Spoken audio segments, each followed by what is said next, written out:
Shalom saudara yang dikasihi Tuhan, senang bisa berjumpa lagi dalam renungan firman Tuhan hari ini. Mari kita berdoa sebelum membaca Alkitab. Tuhan, kami mau membaca Alkitab yang adalah kebenaran firman-Mu. Terangilah hati kami, pimpinlah kami sehingga kami dapat mengerti dan menerima firman-Mu dengan baik. Di dalam nama Tuhan Yesus kami sudah berdoa. Amin.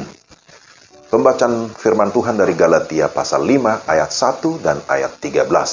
Supaya kita sungguh-sungguh merdeka, Kristus telah memerdekakan kita. Karena itu berdirilah teguh dan jangan mau lagi dikenakan kuk perhambaan. Saudara-saudara, memang kamu telah dipanggil untuk merdeka. Tetapi janganlah kamu mempergunakan kemerdekaan itu sebagai kesempatan untuk kehidupan dalam dosa. Melainkan layanilah seorang akan yang lain oleh kasih. Demikian pembacaan firman Tuhan. Tema kita, hidup dalam kemerdekaan sejati. Hari ini tepat tanggal 17, merdeka. Nah, saudara yang dikasihi Tuhan, kemerdekaan sejati hanya ada dalam Yesus Kristus. Di luar Yesus hanya ada kemerdekaan fisik, seperti kemerdekaan Indonesia, kemerdekaan yang bersifat sesaat juga ada, bahkan yang bersifat semu. Ada banyak orang, ya khususnya orang Kristen, yang sebenarnya belum mengalami kemerdekaan sejati. Kemerdekaan sejati itu sekali lagi berbicara tentang kemerdekaan secara rohani dalam iman kepada Yesus Kristus. Ada banyak juga orang Kristen yang sudah mengalami kemerdekaan yang sejati, yaitu bahwa dia sudah sungguh-sungguh percaya dan menerima Yesus Kristus sebagai Tuhan dan Juru Selamat. Dia sudah menjadi manusia baru.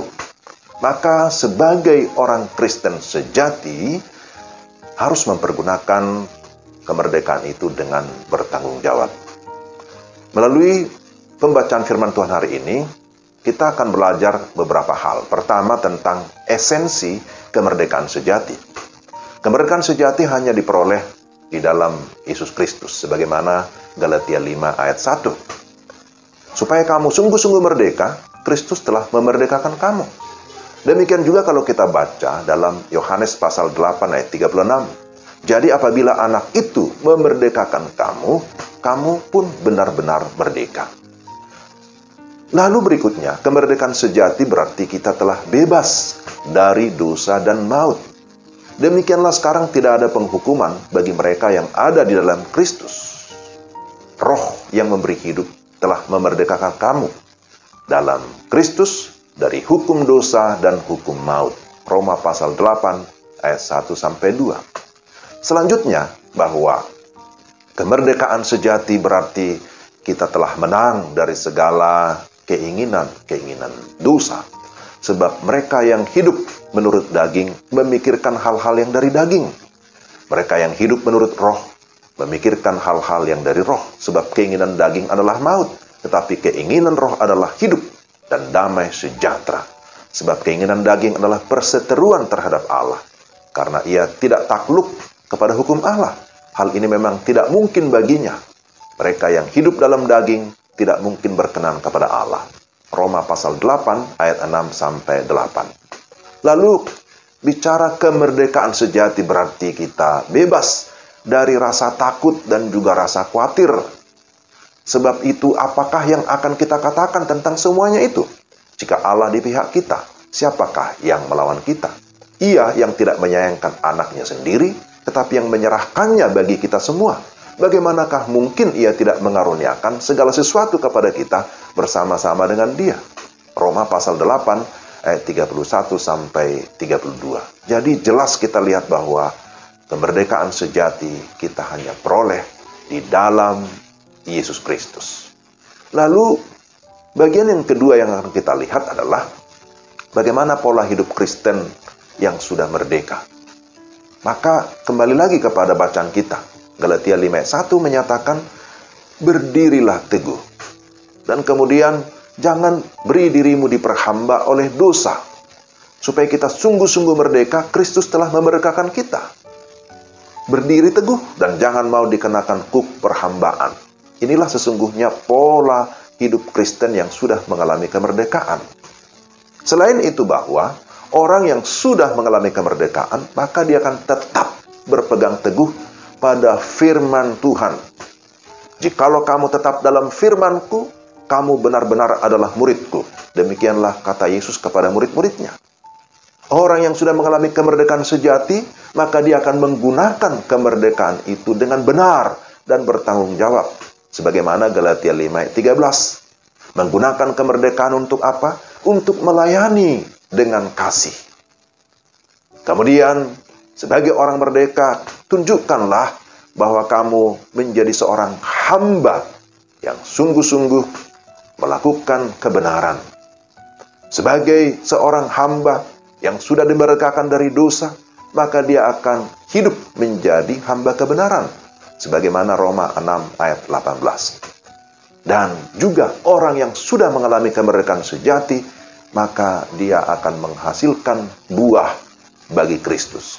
Sebagaimana Rasul Paulus berkata, karena bagiku hidup adalah Kristus dan mati adalah keuntungan. Tetapi jika aku harus hidup di dunia ini, itu berarti bagiku bekerja memberi buah. Ini hal yang sangat penting, menjadi hal prinsip orang-orang yang sudah mengalami kemerdekaan di dalam Kristus. Jadi, saudara-saudara, esensi kemerdekaan sejati ialah ketika Yesus memerdekakan kita melalui pengorbanannya di atas kayu salib. Karena memang tidak ada seorang pun yang bisa memerdekakan dirinya dan mengalami kemerdekaan sejati di luar Yesus Kristus. Lalu, sebagai kesimpulan bahwa ketika kita menerima kemerdekaan sejati dalam Yesus Kristus, maka kita harus mempergunakan kemerdekaan itu secara bertanggung jawab untuk kemuliaan nama Tuhan. Pada saat kita mengalami kemerdekaan dalam Kristus, maka kita harus tetap berdiri teguh dalam iman dan menghasilkan buah bagi Dia, bagi Kristus. Saudara, dalam konteks berbangsa dan bernegara, kita bersyukur bahwa kita sudah mengalami kemerdekaan. Kemerdekaan secara politis, kemerdekaan dari segala bentuk penjajahan. Tetapi tugas dan tanggung jawab kita, selain mempertahankan kemerdekaan, kita juga harus tetap aktif dalam mengisi kemerdekaan melalui karya yang membangun bangsa. Kiranya Tuhan menolong kita untuk kita mempergunakan kemerdekaan itu dalam hal membangun, dalam melayani dengan kasih. Mari kita berdoa. Tuhan, firman-Mu hari ini mengingatkan kami bahwa kami bukan saja merdeka sebagai bangsa secara politis, tetapi kami sudah mengalami kemerdekaan sejati secara rohani melalui iman percaya kami kepada Yesus Kristus. Maka tolonglah kami supaya sebagai anak-anak Tuhan, kami mempergunakan kesempatan untuk terus melayani Tuhan. Bukti bahwa kami sebagai orang yang sudah mengalami kemerdekaan, kami mau saling melayani, saling membangun satu dengan yang lain. Dalam nama Tuhan Yesus, kami berdoa. Amin. Sampai di sini renungan kita hari ini. Tuhan memberkati kita sekalian. Shalom, merdeka.